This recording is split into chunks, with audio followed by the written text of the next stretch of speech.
حكاية حكاية إنسان إنسان إنسان إنسان.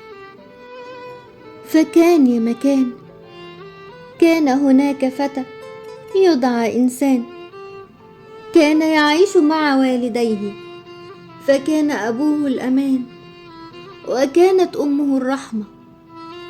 كانوا له درع القوة في مواجهة صعوبات هذا الزمان. وكان له أختان، إحداهما تدعى الهو،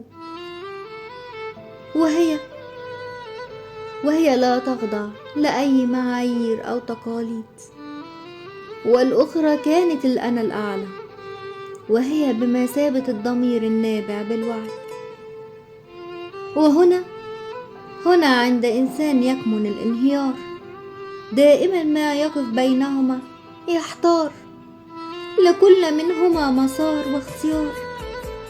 فالهو دائما الأقرب له مهما تحير، لكنها تلبي دون إدراك إن كان خطأ أو صواب. وأما الأنا الأعلى فكانت تحسم الاختيار، فهي دليل له إن كان على خطأ أو صواب. ورغم أن إنسان كان دائم الانصياع إلى الهو،